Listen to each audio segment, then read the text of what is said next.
Hello there, dear friends, and welcome once again to the Relaxed Fantasy Review.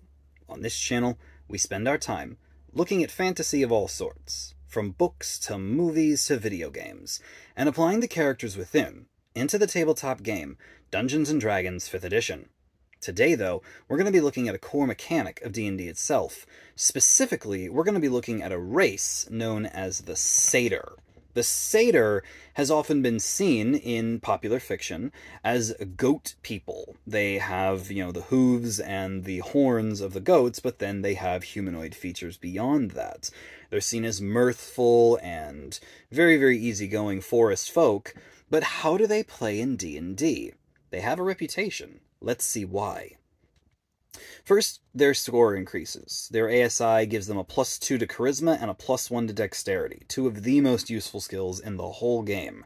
I give them 10 out of 10 and 8 out of 10 for this. Their size is medium, so pretty standard stuff, 10 out of 10.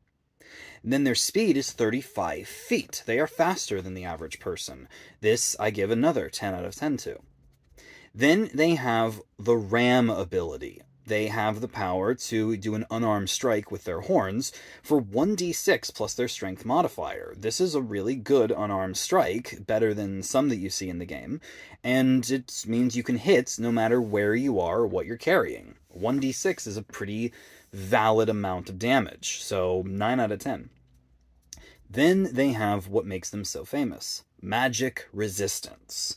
This gives them advantage against saving throws that are related to spells. Now, this was updated in the Mordekainen's Monsters of the Multiverse book. It is not just any magic effect. It is very specifically spells. So it's not as powerful as, legendary boss monsters' magic resistance, but still, it's still magic resistance. The ability to have a permanent advantage against spells that require you to make saving throws. That's 10 out of 10. That is very top-tier material.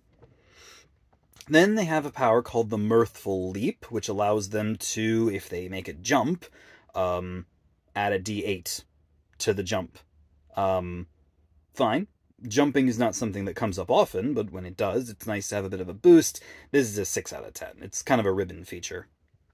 Then they have the Reveler feat, or Reveler feature. This gives them 2 different skill proficiencies: performance and persuasion. Performance is pretty specific, but persuasion is one of the most useful skills in the whole game. One of the top 3, I'd say. And they also gain proficiency in an instrument. There's nothing bad about this, and 2 skill proficiencies is really, really good. Another 10 out of 10. Then finally, their languages. They speak Common, and because they are Fae-type creatures, they speak Sylvan. 2 languages earns you a 9 out of 10 for being duolingual. Yeah, the Saytrs are great. That ribbon feature doesn't do much for them, but their speed, their unarmed strike, their magic resistance, their stat boosts, they are a phenomenal race. They are 9 out of 10, and they were this close to being 10 out of 10. They needed just one other thing to push them over the edge, but honestly, with their stat boosts and with their magic resistance, they are one of the best races, if not the top 5 in the entire game. Saytrs are well worth your look, and honestly, I've heard of them being a little bit broken because of their magic resistance. I disagree. I think magic resistance, because of the new changes, is very valid, and although it's strong, it's not broken. Saytrs are a good race, and you should give them a try. This has been the Relaxed Fantasy Review. If you enjoyed the video, please like and subscribe down below, and keep your eyes peeled for more race reviews coming down the line soon. Have a good one, my friends.